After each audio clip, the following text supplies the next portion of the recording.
dos, uno, grabando. Listo.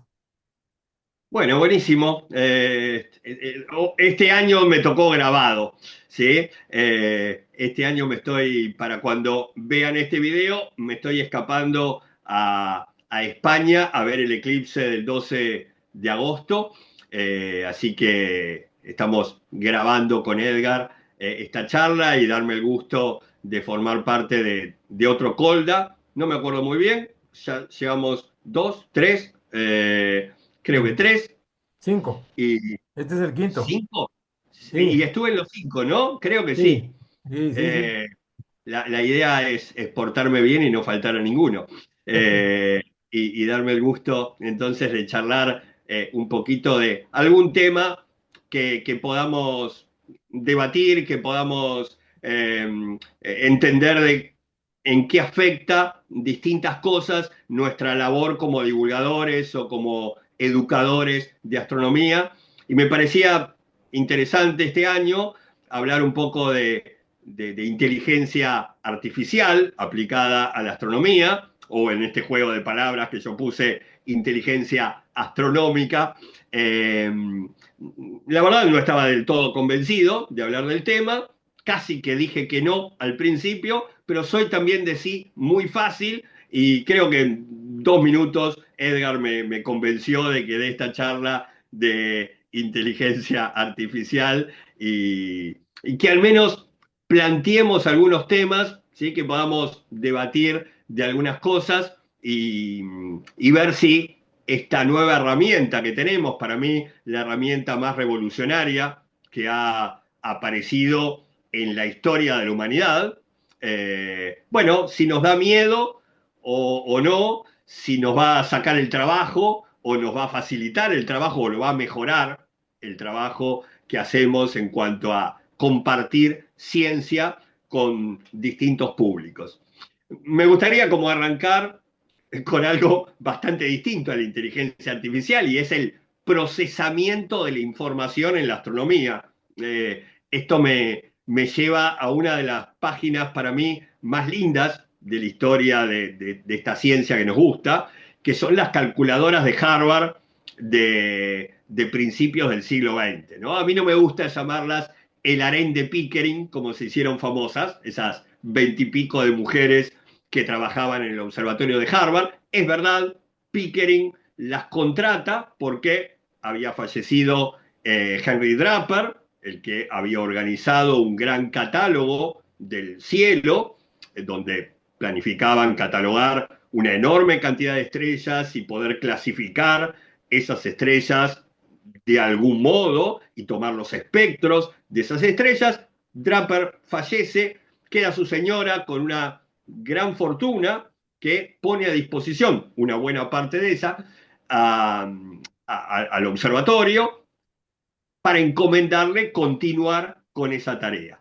Y Pickering dijo, bueno, es mucha plata, pero no tanta, entonces, y el trabajo es enorme, voy a contratar mano de obra barata. ¿Sí? Voy a contratar mujeres que me van a cobrar menos que los hombres por la misma tarea y que seguramente lo van a hacer muy bien, porque era, es la caricatura normalmente que tenemos de que las mujeres son más puntillosas con la tarea, más organizadas, ¿sí? Que lo van a hacer con mayor prolijidad de lo que podríamos hacerlo los varones. Y eso es lo que hace, contrata a mujeres de distintos perfiles, que algunas de ellas, Cannon, Payne, Leavitt, se van a convertir en luego nombres famosísimos como algunas de las astrónomas más importantes de todas las épocas, ¿no?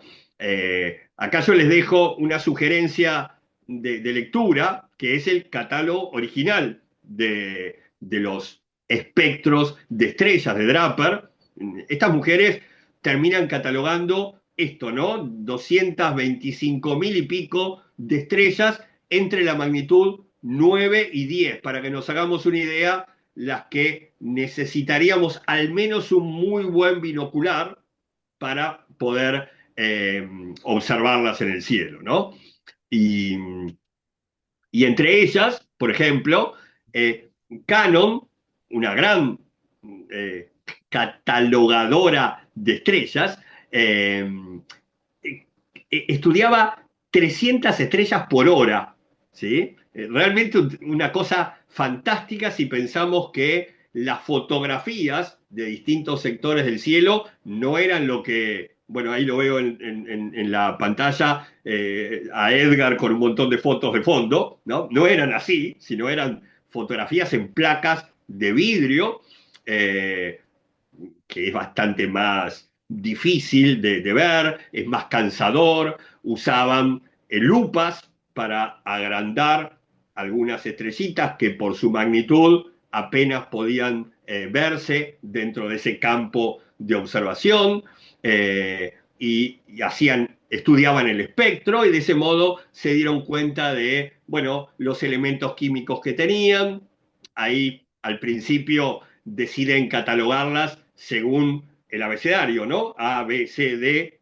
Después se dan cuenta que 20 y pico de catalogaciones es demasiado y las achican. Y después se dan cuenta que la evolución de las estrellas y las características de las estrellas les exigía desacomodar ese orden de estrellas y aparecen las clasificaciones espectrales que aún hoy usamos, ¿no? El O, B, A, F, G, K y M, con lo que normalmente dividimos a las estrellas según su temperatura, ¿sí? Según su luminosidad, según su estadio de vida, ¿sí? En los 10.000 millones de años en promedio que vive una estrella. Pero yo me quería quedar con este dato, ¿no? 1920 y pico, hace 100 años, con 300 estrellas por hora como tasa récord, ¿sí? De análisis de esa información. Y compararlo hoy con uno de los telescopios más importantes que tiene el mundo, el Vera Rubin, en Cerro Pachón, en el norte de Chile, con entre 20 y 30 terabytes de datos por noche, ¿sí? 10 millones de alertas por segundo, ¿sí? Que lanza de astrónomos del mundo, miren para acá, miren para allá, porque el Vera Rubin realmente es un telescopio, no sé, yo estoy fascinado con él, ¿no? Porque primero no lo llamaría un telescopio, casi que lo llamaría la mejor cámara de fotos que hemos apuntado al cielo, Bien. una cámara de fotos de 3.600 megapíxeles, que observa el cielo con mucha rapidez. A ver, saca imágenes de unos 15 o 30 segundos de exposición. Pero lo magnífico del telescopio Vera Rubin es que tiene un campo muy amplio en cada una de las fotos. Y esto le permite barrer todo el cielo cada 3 o 4 noches. Y esto es lo verdaderamente revolucionario. Los grandes telescopios en el mundo usualmente vuelven al mismo lugarcito del cielo un año después, ¿sí? A volver a ver lo mismo y compararlo con la foto anterior a ver si hubo algún cambio, si aparece alguna particularidad de esos objetos que haya tenido una modificación o lo que se esté estudiando.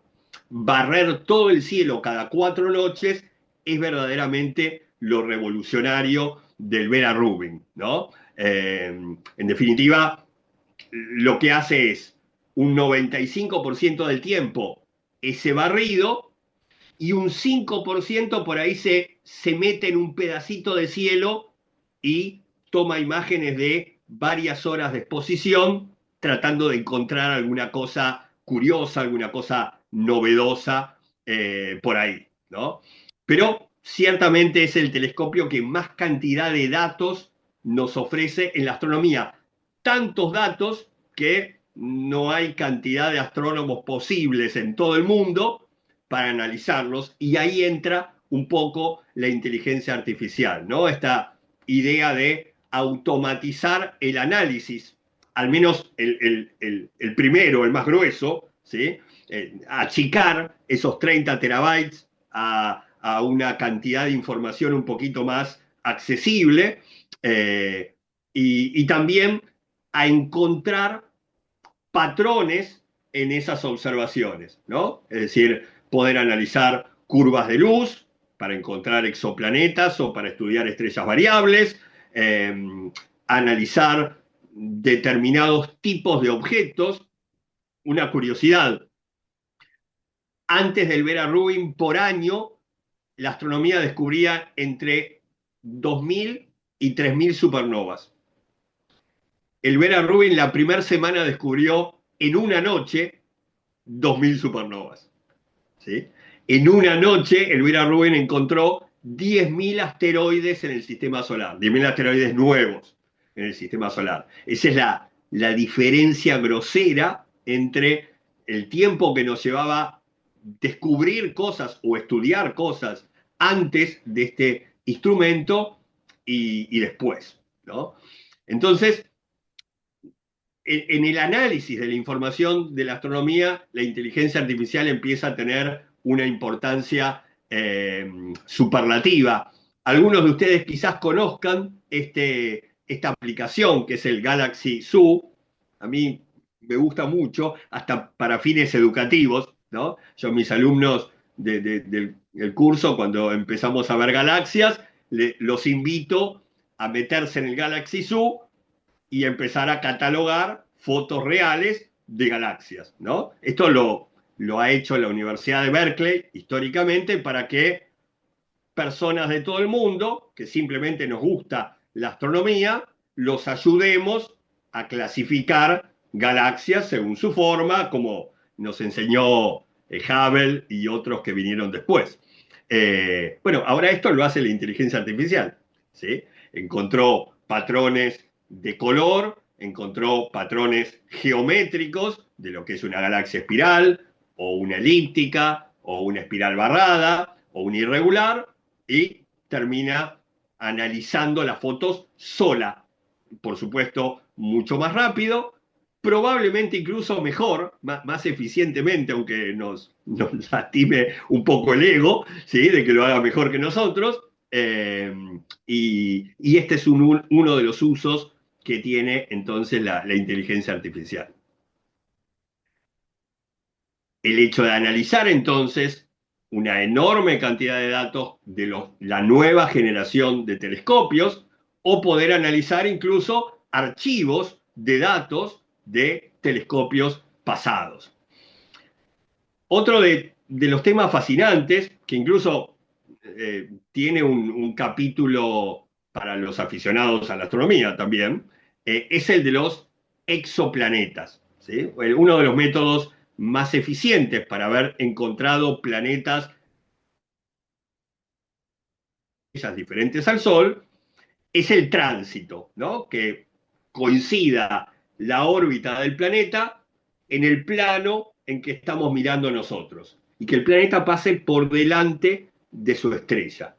Si pasa por delante, el planeta que no tiene luz propia, me baja un poquito el brillo de la estrella, y como lo muestra en la diapositiva acá arriba, yo tengo una curva de luz, ¿no? Viene el brillo de la estrella normal, empieza esta especie de eclipse y el brillo de la estrella baja hasta que el planeta vuelve a salir de ese tránsito y veo el brillo de la estrella en su rango original. Entonces, realmente el planeta no lo vemos, pero vemos una estrella que cambia de brillo y le asociamos eso a un planeta al cual a partir de eso le calculamos la órbita, decimos cuán grande es, decimos cuán masivo es, decimos algunas características que podría tener en función de la energía que emite la estrella y a qué distancia se encuentra el planeta y demás.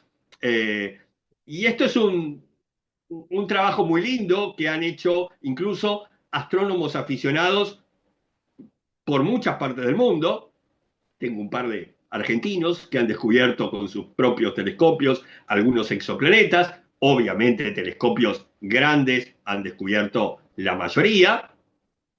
Pero, a ver, el telescopio espacial que más exoplanetas descubrió por esta vía se llamó Kepler, ¿no? Y de hecho no hizo un barrido de todo el cielo, sino que eligió una sola constelación, un pedacito de esa constelación, la constelación del Cisne, algo que conocerán con más detalle los que vivan en el hemisferio norte que los que vivimos en el hemisferio sur, de esta constelación.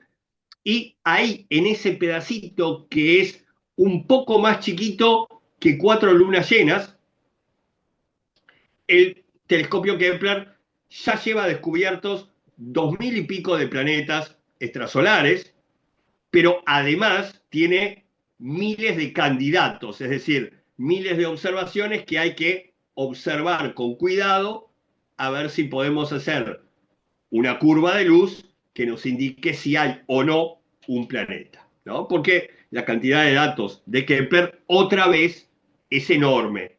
A lo largo de casi 10 años de trabajo, estudió 500.000 de estrellas, confirmó 2000 y pico de exoplanetas, pero hay una enorme cantidad de información que podría hacer que al analizarlo las observaciones de Kepler nos lleven a 5.000 o 6.000 exoplanetas más.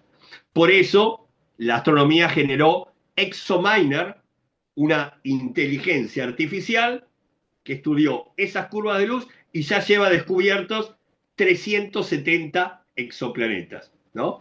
Fíjate, Edgar, que acá no tenemos ni a Galileo, ni a Kelos y Mayor como los descubridores de 51 Pegasi. Acá tenemos el descubridor de estos exoplanetas, es una inteligencia artificial. Y después vino ExoMiner más, otra inteligencia artificial que en vez de analizar datos de Kepler, analizó datos del telescopio espacial TESS, otro telescopio fantástico. Esta vez no mira un pedacito del cielo, sino mira toda la bóveda celeste, va moviéndose de a cuadraditos y examinando toda la bóveda celeste, y ya tiene 7.000 candidatos a exoplanetas que nos podrían cambiar nuestras charlas del tema, ¿no? Dentro de poco y gracias a la IA.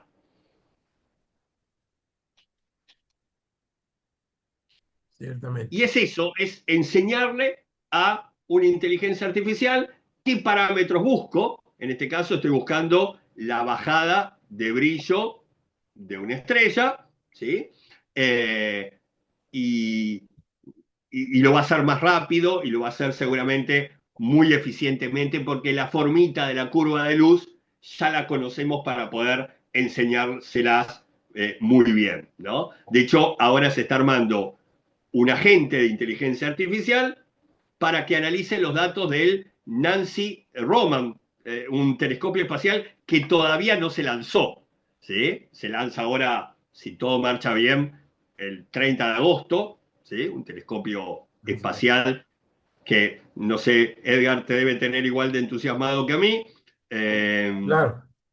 Es un aparatejo ahí parecido al Hubble en algunas cosas, ¿no? Porque tiene un diámetro de espejo de 2,4 metros, pero lo genial del Nancy Roman es que va a ser 100 veces, va a abarcar 100 veces más campo cada observación que lo que hace el Hubble, ¿no? Y también el Roman lleva un coronógrafo, como una chapita que me tapa la estrella y me deja ver lo que hay pegadito a la estrella, y este es un método también para descubrir exoplanetas, ¿no? Así que, bueno, es un nuevo instrumento muy interesante que también se va a sumar probablemente a la rama de la astronomía más prolífica, que son los exoplanetas. Es genial que ya tenga asociada una inteligencia artificial en el análisis de un telescopio espacial que todavía no fue lanzado, ¿no? Es enseñarle, bueno, estos son los patrones geométricos, estas son las estructuras complejas que te podés encontrar, estos son los gradientes de color que van a ir cambiando de una imagen a la otra. Con todo esto, analizar las fotos, obviamente en segundos, y, por ejemplo, estructurame la, la, la, la, la clasificación de galaxias. O estudiar otras cosas que requieren de mucha información, ¿no? Eh, Catálogos completos que pueda estudiar la inteligencia artificial. O eh, hacer cosas muy específicas. Hace unos años también todos estuvimos entusiasmados cuando una serie de telescopios a lo largo del mundo generaron un telescopio virtual que se llamó de horizontes y tomó dos imágenes de dos agujeros negros, ¿no? Uno en una galaxia lejana y la otra imagen del agujero negro que hay en el interior, en el centro de nuestra Vía Láctea. Pero para eso hubo que calibrar un montón de cosas, porque las observaciones se hicieron desde distintos puntos de la Tierra, en distintos momentos, a distinta hora, con distintas condiciones atmosféricas, ¿sí? Y todo eso fue una cantidad de cálculos extraordinarios que seguramente cuando hagamos un nuevo intento, la inteligencia artificial lo va a simplificar bastante y lo va a mejorar bastante, ¿no? Del mismo modo, bueno, esto en una mala noticia para la astronomía observacional, y es que tenemos miles de satélites dando vueltas alrededor de la Tierra en esas enormes constelaciones de comunicación que tienen varias empresas del mundo en proceso, ¿no? De hecho, con miles y prometiendo muchos miles más, que genera en los grandes telescopios de Tierra un montón de rayitas en el campo de observación, de trazas, ¿sí? Del reflejo de luz del Sol en estos satélites alrededor de la Tierra. Bueno, la inteligencia artificial lo que está haciendo ahora es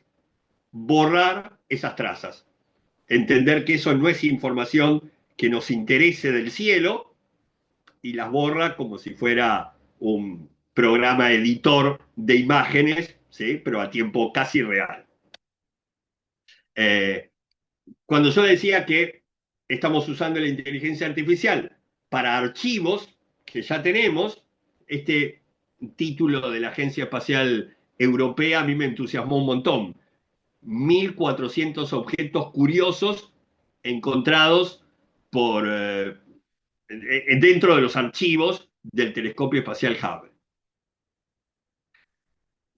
Por supuesto, también cuando hablamos de analizar grandes cantidades de información, también hablamos de este modelado del universo a gran escala. Yo a la inteligencia artificial le puedo enseñar, bueno, las leyes de la gravedad funcionan de este modo, la materia se comporta de este modo. Bueno, armame un modelo que actualmente lleva meses, simular en una computadora millones de galaxias, ¿sí? En supercúmulos, supergrupos de galaxias. Bueno, hacémelo mucho más rápido y probablemente más eficiente para entender o tratar de encontrar modelos que se vayan acercando cada vez más a lo que observamos y de lo que entendemos es el universo a gran escala, ¿no? Incluso hay una cosa que a mí me entusiasma mucho, hay una astrónoma argentina trabajando en Princeton en inteligencia artificial dedicada a la astronomía, y esto es distinto a lo que vengo comentando. No le enseñamos a la inteligencia artificial buscar este parámetro, sino que lo que está intentando esta astrónoma es decirle a la inteligencia artificial, busca cosas que a mí no se me ocurran, ¿sí? Busca cosas que yo no te haya enseñado que hay que buscar, es decir, busca patrones que yo no conozca, que me lleven a objetos celestes o a fenómenos astronómicos que hoy no sabemos que existen, ¿no? Y esto quizás sea en los próximos años lo más revolucionario que podamos tener en función de cambiar nuestra imagen del universo, ¿no? Yo la charla la estructuré en dos partes. La primera, hacer un pantallazo de lo que se está haciendo en la astronomía profesional, pero como me dedico a la divulgación, voy a tirar esta última parte a la inteligencia artificial en lo que hacemos la mayoría de los que estamos en este congreso, que es divulgar, enseñar, compartir ciencia, ¿no? Por eso les cuento que el 35% de las diapositivas que vieron anteriormente fueron hechas con IA, el resto las diseñé yo. Creo que hoy tenemos una buena ayuda con este copiloto del PowerPoint, al cual le escribimos directamente, haceme una presentación PowerPoint sobre tal tema, puntualizando en tales cosas y analizando tales datos, y haceme 20 diapositivas y nos va a armar la presentación PowerPoint.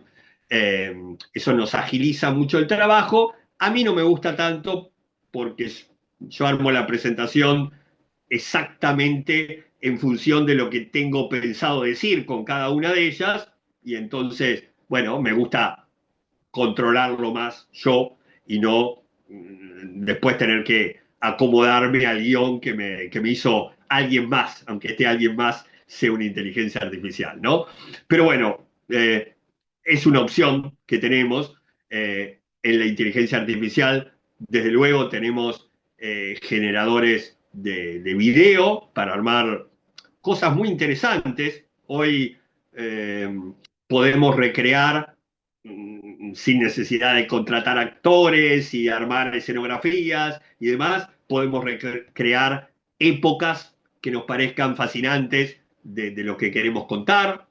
Incluso hasta eh, se me ocurre recrear personajes a los cuales no les conocemos la cara, ¿no? Yo pienso en qué lindo sería armar un video donde pudiéramos ver o imaginarnos a Buenaventura Suárez, ¿no? Uno de los primeros científicos de nuestro continente americano, ¿sí? Un jesuita que estudió en lo que hoy sería el sur paraguayo y uruguayo y el norte argentino, observando el cielo, emulando algunas técnicas que décadas antes había desarrollado del otro lado del mundo Galileo. Bueno, no le conocemos la cara a Buenaventura y sería lindo armarlo de algún modo en esos escenarios, ¿no? O crear imágenes. A mí se me ocurrió hacer varios intentos este último tiempo de ponerme yo en determinados escenarios o en determinadas circunstancias, o recrear en caricatura un Galileo para que me cuente distintas cosas y yo poder compartir esos diseños en redes sociales. Acá uno de las cosas que hago para mi curso de astronomía en el cine, ¿no? El hecho de armarme como una especie de caricatura.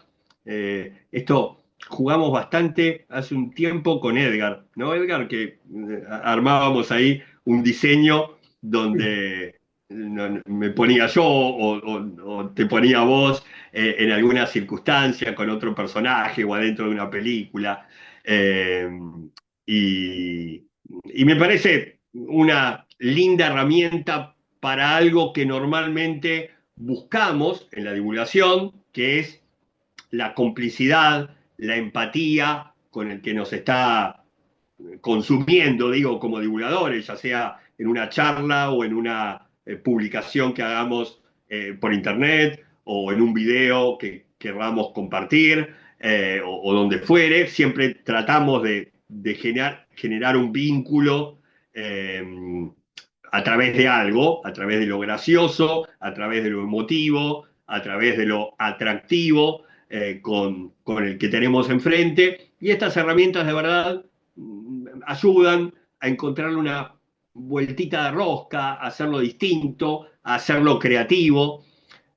A ver, a, a mí me parece que perdiéndole el miedo a usar la inteligencia artificial, creo que lo más interesante que tiene es ahorrarnos el síndrome de la hoja en blanco, ¿no? El hecho de yo plantearme, sentarme frente a la computadora y decir, bueno, tengo que hacer tal trabajo, eh, ¿cómo empiezo? ¿Cómo lo abordo? ¿Sí? ¿Qué enfoque quiero darle?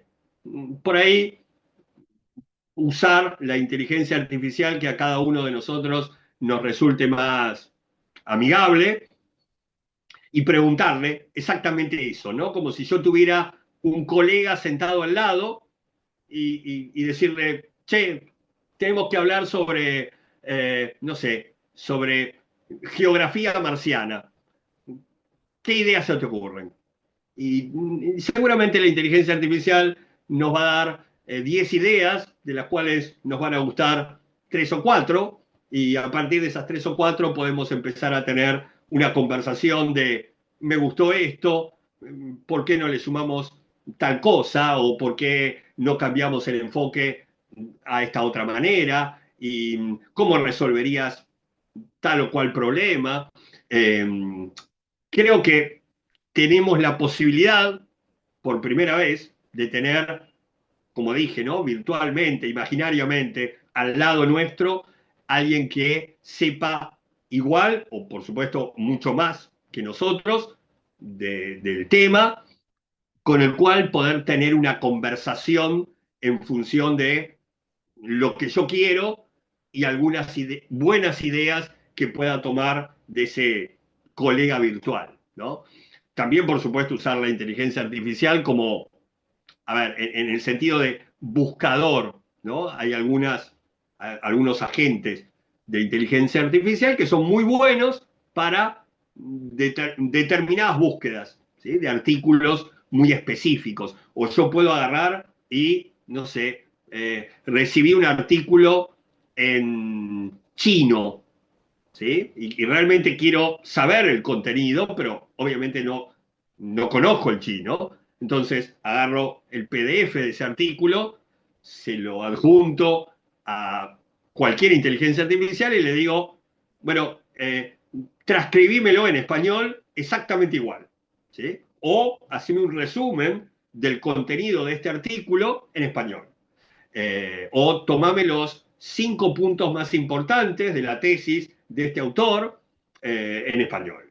Y voy a poder acceder con facilidad a un montón más de información de la que probablemente podíamos analizar o acceder o aprovechar hace poquito tiempo, ¿no? Creo que en educación lo que nos permiten estas herramientas es que podamos hacer ya no una charla, creo que en algún otro Colda yo me burlaba un poco con la complicidad de Edgar, recuerdo con la complicidad de Claudio Martínez, eh, hacíamos la caricatura de el público en general, el público general al cual a veces decimos está orientado en nuestra actividad, una conferencia o un curso, no existe. ¿Sí? ¿Qué es el público en general? ¿Cuánto sabe el público en general? Probablemente yo hago un promedio de lo que tengo enfrente, pero seguramente enfrente mío voy a tener a alguien que sepa un poquito más, o que sepa menos, o que haya estudiado una carrera técnica, entonces tenga otras herramientas, o una carrera humanística, y en tal caso yo pueda relacionárselo a otra cosa. Eh, Hoy podemos armar mensajes casi personalizados para los que tengamos enfrente, ¿no? De darle a cada uno lo mejor que le podamos dar en función de, bueno, este contenido, ¿cómo lo vas a aprender mejor, de manera más agradable, relacionado a qué? A un cálculo, a la comparación con una obra de arte o lo que fuere. Eh, Hace unos días nos reíamos con Edgar, voy a contar la anécdota. Eh, Hacíamos la broma de si nos vamos a quedar sin trabajo, ¿no? Yo le decía en broma, bueno, probablemente en un futuro próximo alguien, en vez de escucharme a mí, elija armar un avatar, ¿sí? De su artista preferido o preferida, que sea, yo le hacía la broma, bueno, que sea Scarlett Johansson, que sepa de agujeros negros lo de Kip Thorne y que hable como Sagan. Y no voy a poder competir mucho contra eso, ¿no? Entonces, bueno, acto seguido pensábamos cuál es la solución. Directamente nos retiramos de la tarea de divulgación o pensamos nuevas alternativas. Yo creo que la herramienta es fantástica, creo que lo estoy contando con un entusiasmo personal, que se habrán dado cuenta, que a mí me parece que estamos viviendo una época magnífica en cuanto a tener esta herramienta revolucionaria y que probablemente no podamos competir con esta idea de ser los mejores hablando, buscando o analizando, ¿sí? Pero sí podemos volver al contacto personal, ¿sí? Volver a privilegiar como complemento de esta búsqueda eficiente de conocimiento, por un lado, complementarlo con la experimentación, eh, buscar esta idea de juntarse, de interactuar, de tocar una maqueta, de, de, de hacer concreto un contenido, de tener relaciones humanas en el proceso de aprendizaje, donde podamos tener empatía por cada uno de los que nos rodean, reírnos, emocionarnos, jugar, eh, soñar, ¿sí? Probablemente lo que sí una máquina, no sé en el futuro, pero al menos por ahora una máquina no puede hacer, ¿no? Entonces, tal vez tengamos una magnífica herramienta para decirle a un avatar, quiero que tengas estas características físicas y que además hables como mi divulgador preferido y además sepas, por supuesto, todo lo que se sabe en la historia de la humanidad sobre determinado tema y por supuesto, tratar de competir con una herramienta tan maravillosa para eso sea una tarea perdida y probablemente absurda. Y por otro lado, poder complementarlo, tener más tiempo para hacer estas experiencias, ¿no? Esta idea de volver más humano nuestro trabajo de compartir ciencia, de crear escenarios, de crear experiencias, ¿sí? De poder generar no desde el lado religioso, pero sí una comunión, ¿no? Una comunidad en función de los temas. Relacionarlos con el arte. Yo tuve una experiencia muy linda hace poco de hacer un espectáculo con la banda sinfónica de mi ciudad, ¿no? Donde elegí un repertorio de música de distintos géneros que me daban el pie para explicar de manera muy, muy cortita, en 2, 3, 4 minutos, un tema y la banda tocando esa música que me introducía a mí a determinado tema, ¿no? Y, y tener eso, tener experiencias, poder hacer analogías de cosas que ocurren en otros ámbitos, creo que puede ser la clave, ¿sí? De no competir en el lado de la divulgación, sino complementar, y también en el lado de lo que decíamos del análisis de datos, ¿no? Seguramente una inteligencia artificial va a analizar un cúmulo de datos enormemente grande e imposible para un conjunto de seres humanos y luego nosotros le daremos el toque de nuestra creatividad, de nuestra forma particular de interpretar esos contenidos y seguir respondiendo las mismas preguntas que hemos respondido a lo largo de la historia de cómo es ese universo que nos rodea. Muy bonito. A mí me parece que tú has usado bastante la inteligencia artificial de una manera didáctica, como decías, ilustrando situaciones que no son posibles, como por ejemplo que esté Galileo junto con Carl Sagan y tu persona hablando. Y situaciones como por ejemplo ver un agujero negro de cerca. Y así, entonces es fantástica esta herramienta porque nos ayuda como divulgadores y lo que me parece magnífico es lo que has dicho, no vamos a competir, no se trata de competir con esto, sino que se trata de apoyarnos y utilizarla para poder hacer mejores presentaciones. Claro, si en algún momento ya hay un robot que hace divulgación, pues tal vez lo pasará, pero incluso no creo que sea ni pronto y también que no tenga el toque humano, ¿verdad? Porque siempre queremos hablar con una persona y no tanto con una máquina. Sin Yo embargo, creo que es una linda...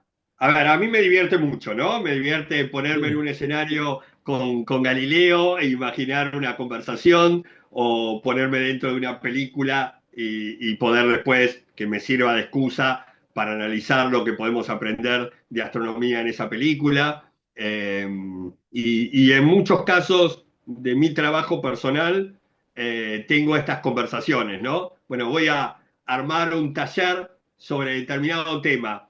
¿Qué se te ocurre? Y se le ocurren cosas probablemente que no se me ocurrían a mí, se le ocurren cosas que no me gusta, entonces no voy por ese lado. Y tengo como alguien al lado que puedo conversar como si nos juntáramos en un café nosotros dos y tiramos ideas sobre algo que tengamos que resolver juntos. sí. Y te presenta no solo eso, sino te presenta ideas, te presenta dibujos, como dijiste, te presenta videos y de cosas que tal vez uno quisiera ilustrar con fotografías, pero a veces no existen las fotografías. Eso me pasa en algunas presentaciones. No existen las fotografías, por ejemplo, de un Einstein haciendo una cosa determinada o pensando o sentado, o no sé. Pero la inteligencia te la crea para que sobre todo con niños ellos son muy visuales, ¿verdad? Entonces le da mucho impulso a lo que uno les está dando, a lo que uno les está diciendo. Entonces, porque ya está ahí la gráfica, donde se imaginan al científico o al astronauta en la luna, haciendo una base nueva, etcétera. Y entonces son herramientas formidables que no teníamos bueno, cuando empezamos el Colda no hablábamos de inteligencia artificial todavía, a pesar de que ya estaba, pero no la usábamos como la estamos presentando, como tú estás presentándola ahora. Así que me parece una gran novedad, me parece que es algo que tenemos que tomar en cuenta todos los divulgadores para poder mejorar nuestras presentaciones y hacerlas más impactantes, más visibles. Por ejemplo, el día de ayer me tocó a mí dar una charla a jóvenes, a jóvenes de 14 años, 10 años, no, 12 años, 14 años. Ellos son no les gusta el texto, por ejemplo, no les gustan aquellas páginas llenas de texto donde tienen que leer, qué pereza leer todo eso. Lo que ellos quieren son imágenes, imágenes directas y que no des tantas vueltas, sino vamos al grano y aquí está la gráfica, aquí está donde van a ir los astronautas, aquí está donde, cómo lo hizo Galileo, aquí está Galileo con un telescopio. Esa herramienta eso nos lo da la inteligencia artificial. Muy bien aplicado. Y Para mí, después, fíjate que lo que repasábamos de la cantidad de datos que puede analizar o que sí, puede simular y que necesitamos ahora analizar porque no teníamos esa ingente cantidad de datos hace muy poquito tiempo, creo que hace 2 años no teníamos un Vera Rubin, no tenemos como vamos a tener en unos meses un Nancy Roman en el espacio, hasta hace muy poco no teníamos un TESS o un Kepler buscando planetas fuera de la Tierra, casi que nos obliga a tener una herramienta que nos ayude al menos en el en el análisis grueso y en la búsqueda de patrones que nos ayuden a descubrir cosas. Exactamente.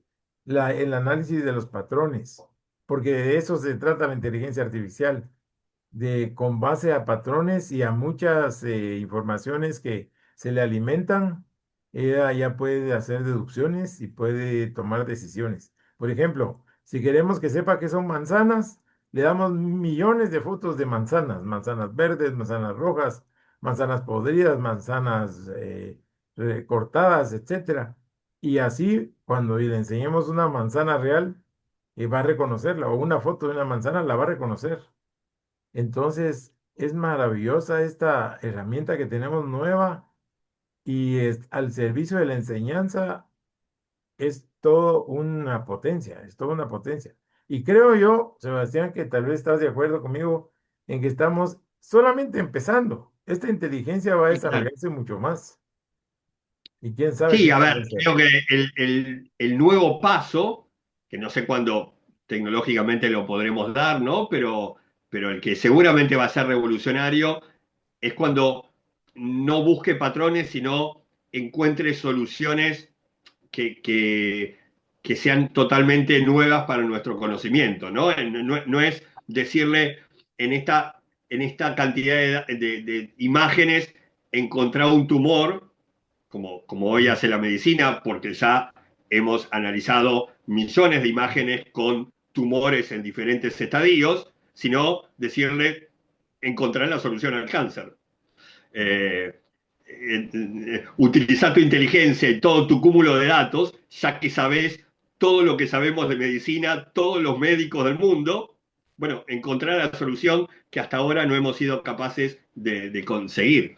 Cuando pueda crear conocimiento absolutamente nuevo, bueno, hice el ejemplo en la medicina, pero en la astronomía también será algo magnífico. Ahorita que mencionabas esto de los médicos, me trae a la mente lo que me dijo un compañero, un amigo mío que es odontólogo. Y él me decía, no, es que la inteligencia nunca va a llegar a la experiencia que yo tengo. Sin embargo, yo pienso diferente porque la inteligencia tiene la experiencia de millones de personas. Todas las experiencias que tiene no solamente es de una persona, se le han alimentado experiencias de millones de odontólogos. Entonces, entonces tengo una mala noticia para el odontólogo. Resulta que va a poder tomar iguales o mejores decisiones. De hecho, Entonces, la experiencia es eso, ¿no? Es cúmulo de información pasada. Y la inteligencia artificial tiene el cúmulo de la información pasada de todos los que hacemos un determinado trabajo. Con lo cual, probablemente, si yo me quiero imaginar un médico dentro de algunos años, muy posiblemente el análisis de todos mis datos médicos de cuando me hago un chequeo, los analice una inteligencia artificial mucho más eficientemente que él, y el médico me tendrá que sí, contener, ayudar, claro. guiarme en sobrellevar las dificultades lo mejor que le entienda, tener la mayor empatía con mis problemas o potenciarme todos los parámetros que sí tenga bien en su explicación. Es decir, ser la parte humana, que probablemente la inteligencia artificial no pueda hacer, pero para analizar datos tenemos esta herramienta magnífica. Y así va a pasar en todo. Va a tener la experiencia de todos los astrónomos, todo lo que han reportado los astrónomos, todo lo que han reportado los físicos, los científicos planetarios. Entonces, yo vislumbro un salto enorme en conocimientos y muy rápido para las nuevas Y de todo generaciones eso sobre creo todo. que en la divulgación, siendo para lo que corresponde en el COLDA, creo que en la divulgación uno le va a poder pedir, quiero a Scarlett Johansson hablando como Sagan y sabiendo todo lo que se sabe de exoplanetas como si fuera Sarah Seeger.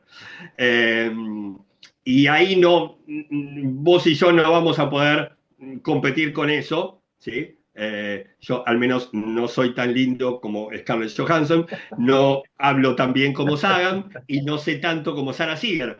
Eh, Sí, Probablemente podamos hacer una experiencia en un aula donde armemos experimentos y los compartamos juntos y eso sea una experiencia enriquecedora que complemente la otra herramienta fantástica para aprender.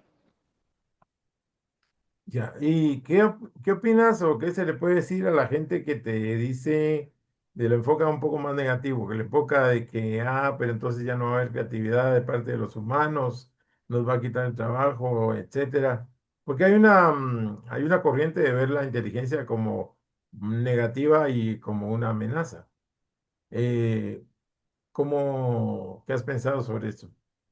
A ver, estrictamente en nuestro trabajo yo creo que es una herramienta y que nos puede servir para no hacer más nada y dejar que piense por nosotros, ¿sí? O impulsar nuestra creatividad.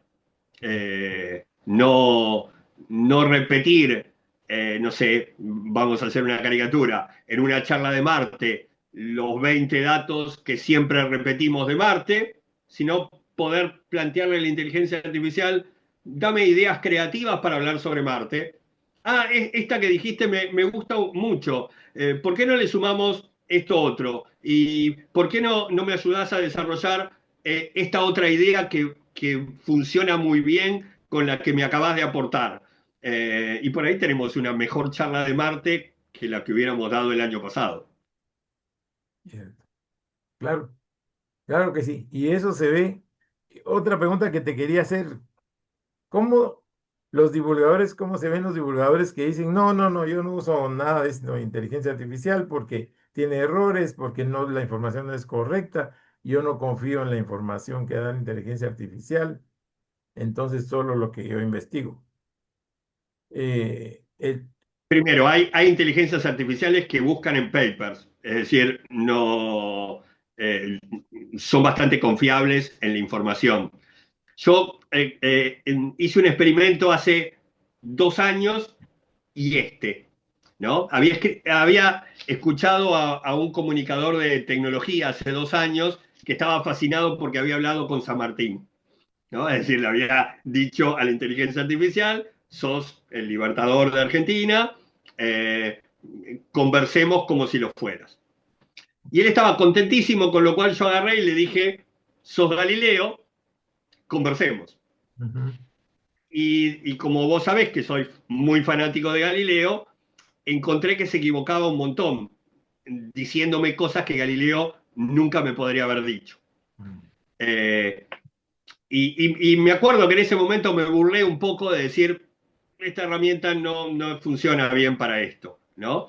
Lo volví a hacer este año y creo que casi que me emocioné pensando que estaba hablando con Galileo de verdad, eh, porque Sí, tenía mucho más pulido el conocimiento de qué podía decir Galileo y qué no. Yo traté de hacerle trampas, de preguntarle cosas que en la época de Galileo no se sabían y me fingía el asombro de no conocer porque se habían puesto en el personaje de alguien que vivió hasta un poquito antes de mediados del 1600.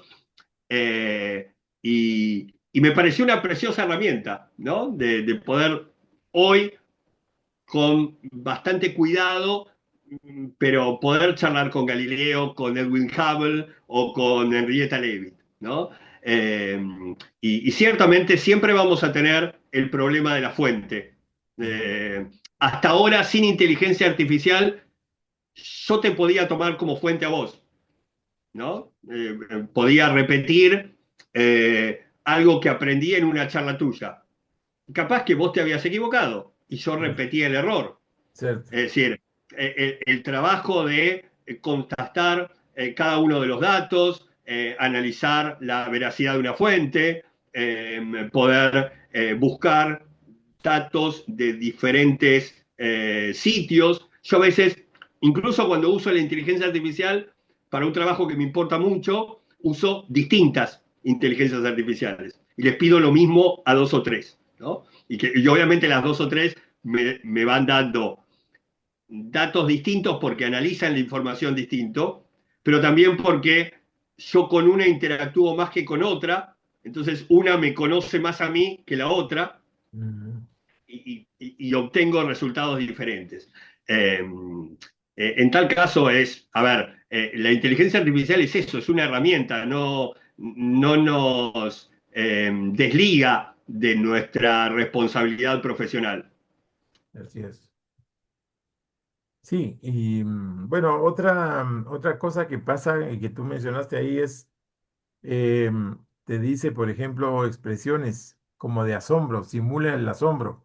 Y en Sí, la mía la he programado para que hable palabras chapinas, o sea, palabras claro. guatemaltecas. Y entonces me habla y me dice, cabal, cabal lo que estás diciendo. Y esa es una expresión muy guatemalteca. Entonces, Conmigo usa el che.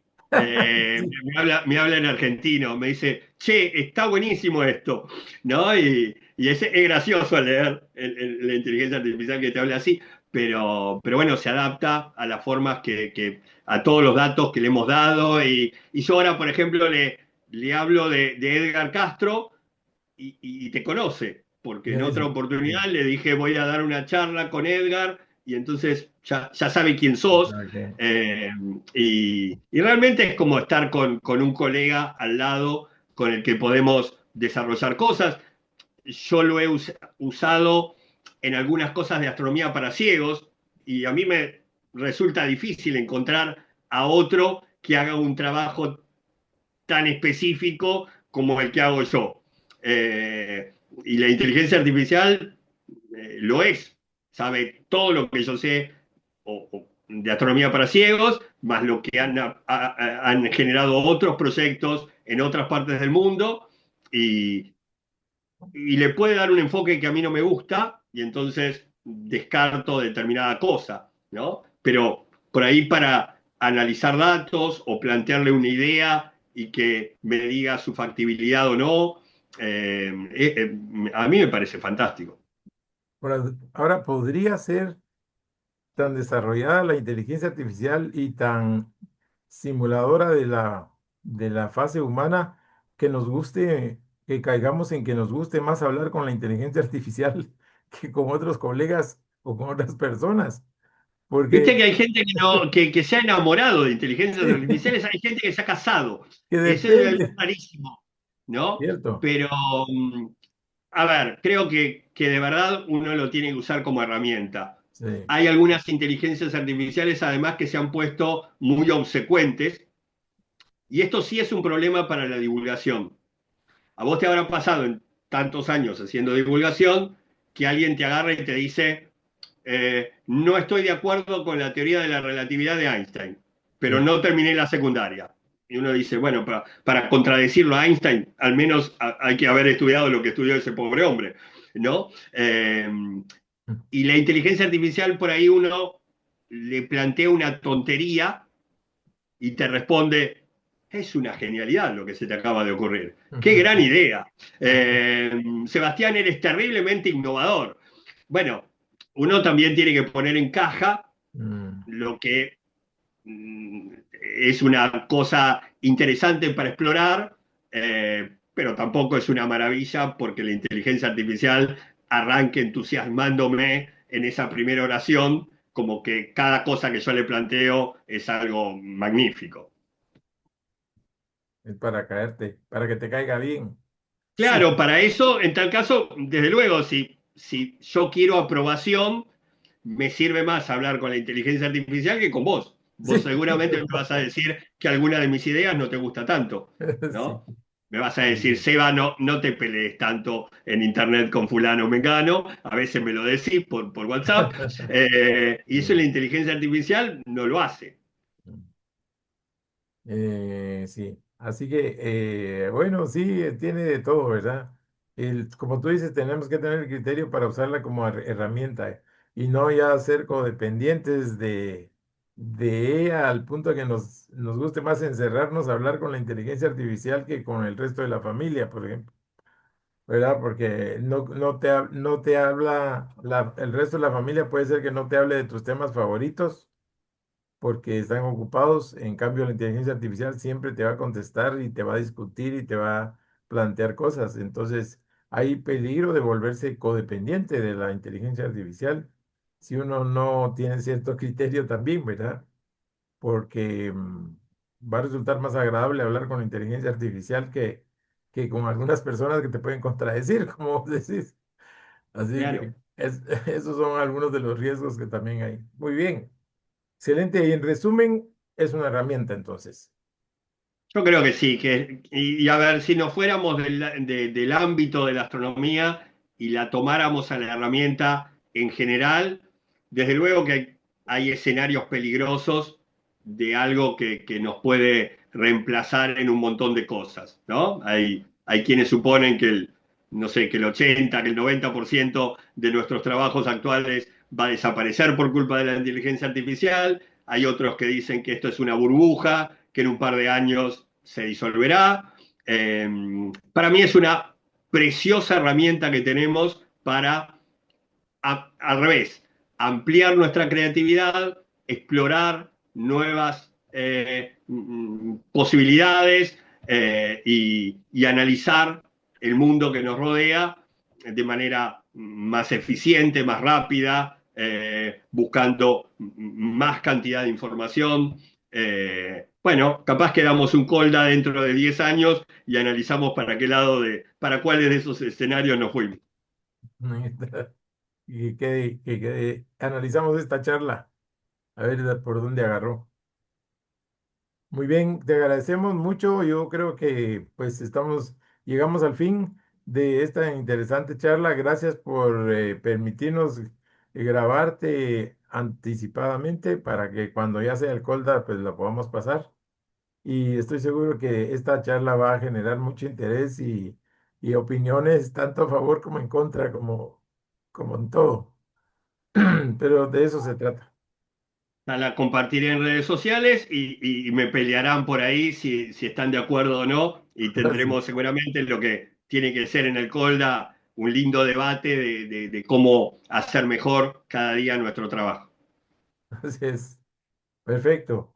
Bueno, que tengas un Gracias. buen viaje y que tengas un buen eclipse y Ahí está. buen paseo en Bueno, Europa. para cuando esté esta charla en el aire, yo estaré en el aire en un avión yendo a ver el eclipse del 12 de agosto en España. Así que ojalá pueda hacer una linda observación. Excelente. Muy bien. Gracias.